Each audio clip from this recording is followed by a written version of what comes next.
बेटा मुबारक हो। Thank you. अच्छा सुनिए, हमारे बेटे को एडमिशन कहाँ एक पर मिनट, कराना है, कितने उसके मार्क्स बारे में- मिले हैं? हाँ बताओ। मार्क्स तो हाँ। अरे मार्क्स को छोड़िए, पास कितने हो गया मार्क्स ना। मिले हैं बताओ? दरअसल पता कुल ना। मिलाकर तकरीबन 200 मार्क्स मिले। हाँ? माँ क्यों बताया तुमने? वो तो और क्यों करती है। नालायक कहीं का 35 मार्क मिले हैं इसे, और यहाँ आकर इतना सीन दिखा रहा है, और इसके लिए लोग मुबारकबाद भी दे रहे हैं।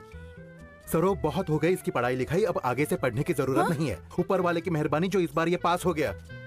इससे कहना कल से यहाँ बेकरी पर काम पर आ जाए, कम से कम इसकी थोड़ी मदद तो हो जाएगी। ये क्या पागलों जैसी बातें कर रहे हैं आप? एक तो इतनी मेहनत से पास हुआ है और- सरो अगर तुम मेरी बात नहीं सुनना चाहती हो तो तुम अपने पैसों से फीस भर के इसे पढ़ाओ। मैं इसकी पढ़ाई का खर्चा नहीं उठाऊंगा। तो आप इसे नहीं पढ़ाएंगे? बिल्कुल नहीं। फीस के पैसे नहीं देंगे?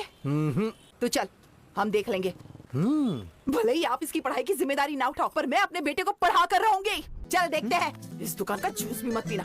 इस दुनिया में सिर्फ यही उस पर भरोसा कर सकती है। स्कूल की प्रिंसिपल को भी इस पर भरोसा नहीं है।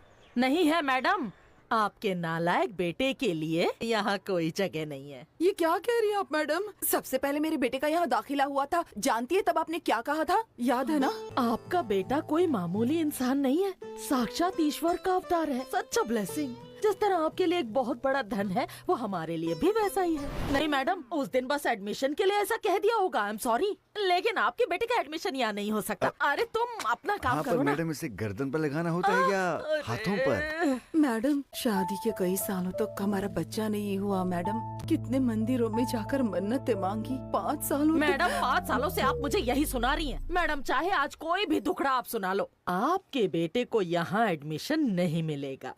मुझे यहाँ एडमिशन कैसे मिल गई माँ? रुक मुझे जाइए रोकिए मत मैडम, मैडम, इसे पीकर मुझे मरने दीजिए। आप क्यों इसे पी रही हैं? मुझे पीने दीजिए। क्या पागल हो गई आप मैडम? मेरा बेटा है, नहीं मुझे ही मैडम, पीना पड़ेगा ऐसा ना। मत कीजिए, ऐसा मत कीजिए मैडम। माँ तुमसे ऐसी उम्मीद बिल्कुल नहीं थी। एक भी ऐसा नाटक करना पड़ता है।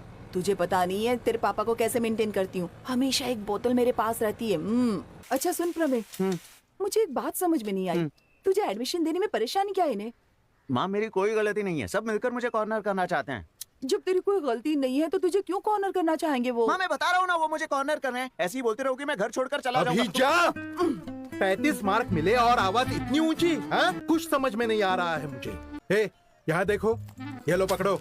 तुम्हारी माँ ने तुम्हारी शादी में बस ये 4 जेवर दिए थे मुझे, और तुम हो कि जब भी मुझसे झगड़ा करती हो जाकर उन्हें गिरवी रख देती हो। इसे छुड़ाने के अलावा और कोई काम नहीं है मुझे, हाँ? नहीं तो वहाँ से तुम्हारी माँ शुरू हो जाती है। मेरी बेटी के सारे गहने बेच कर खा गया। पहले उसका कुछ करना होगा, बड़ी आदर्श माँ बन रही है। अच्छे से ठूस ले। बस कीजिए, इतने मासूम बच्चे को खाना खाते समय तो मत डांटिए। ये मासूम है। दाखिला मिल गया, इसके लिए खुद को 30 मार्क मत समझना। अगर पढ़ाई पर ध्यान दिए बगैर अरे घूमता यार, रहे- चल क्रिकेट खेलने चलते हैं। इससे क्या हुआ? अरे अंकल, कैसे हैं आप? ठीक है ना? तुझे पैदा करके तेरा बाप ठीक है क्या? ठीक है, चलता हूँ मैं फिर। चल बता, हेड्स या टेल्स? टेल्स। हेड्स। मैं बैटिंग करूंगा। चल रे, बॉलिंग कर। प्रवीण, तुझे हमेशा सब डांटते क्यों रहते हैं? मेरे पिताजी के लिए मैं निराशा हूँ, मेरी माँ के लिए आशा हूँ, और अपने प्रिंसिपल के लिए मैं नाश का कारण हूँ। ये सब हर समय मेरे बारे में ही सोचते हैं। वही तो। हाँ, पर पता है मैं हमेशा किसके बारे में सोचता हूँ? Love, love. चल बैट ला इधर, बड़ा हीरो बनता है। ये ले बैट मुझे तो पकड़। लव बहुत पसंद है। इनफैक्ट लव तो सबको पसंद है। मेरी लव ऑफ माई लाइफ को ढूंढना ही मेरी जिंदगी का सबसे बड़ा लक्ष्य है। क्या कहा लव ऑफ माई लाइफ? मतलब क्या? अरे मतलब एक लड़की जो स्कूल में मिलती है और आखिर में उसी से शादी करते हैं। मुझे भी उसी तरह school to college to marriage का सफर